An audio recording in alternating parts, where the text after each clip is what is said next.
জীবন জীবিকার জন্য প্রতিদিন সংগ্রাম করে বেঁচে থাকার নাম চরের জীবন যাপন। চরের মানুষের জীবন যেন বৈচিত্র্যময়। প্রতিদিনই তৈরি হয় তাদের দ্বারা নতুন নতুন সংগ্রামের গল্প। এখান থেকে বাজারে, হাটে বা চিকিৎসালয়ে যেতে পাড়ি দিতে হয় মাইলের পর মাইল শুকনো বালুচর বা হাঁটু পানির রাস্তা।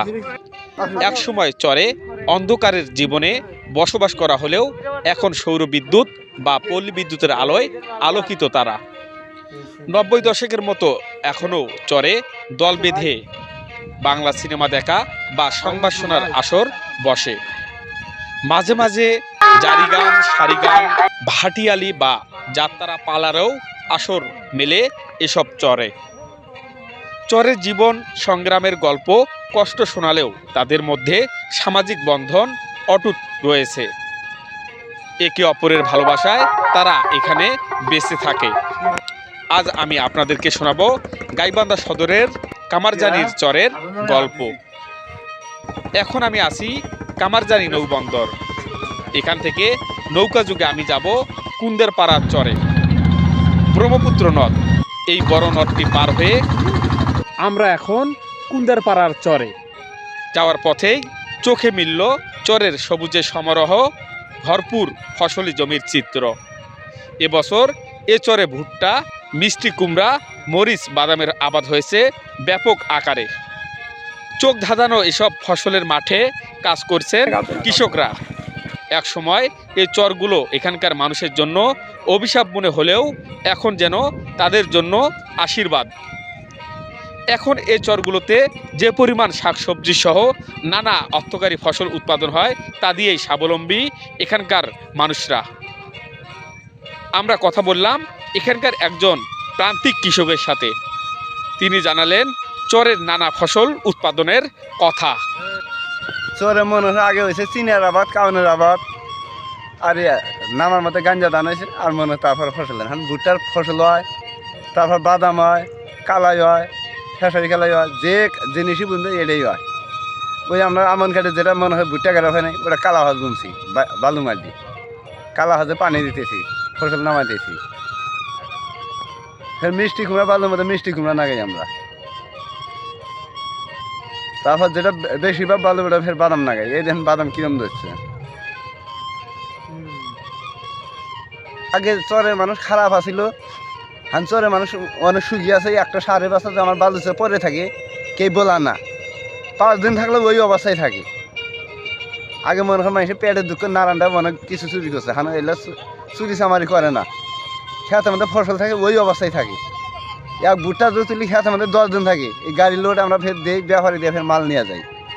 গাইবান্ধার এই চরাঞ্চলগুলোতে সবচেয়ে বেশি যে সমস্যা তা হচ্ছে চিকিৎসা সেবা ও শিক্ষা ব্যবস্থা।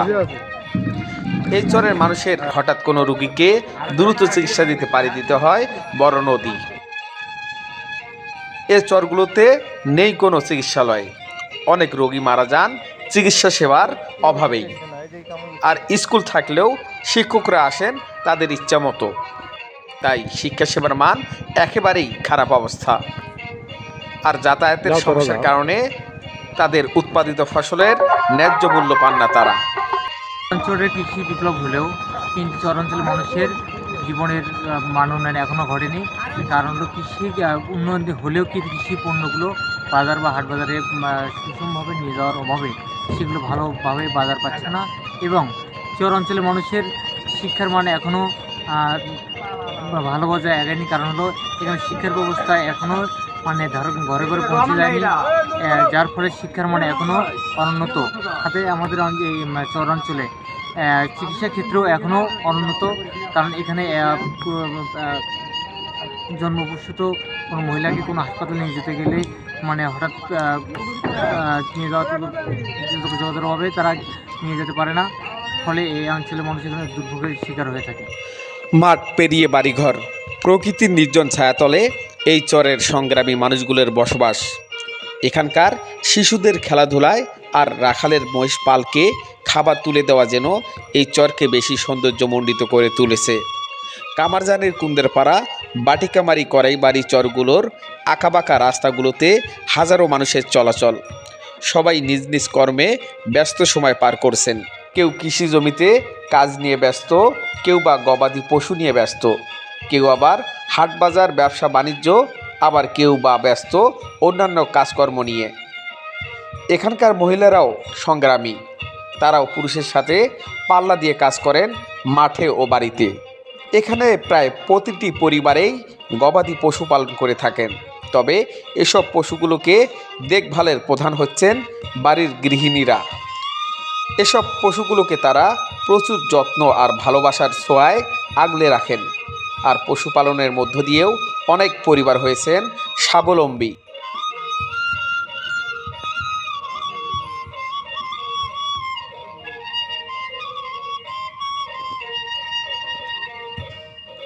একসময় চরবাসীর জন্য এই চর অঞ্চলগুলো অভিশাপ হলেও এখন এটি আশীর্বাদ।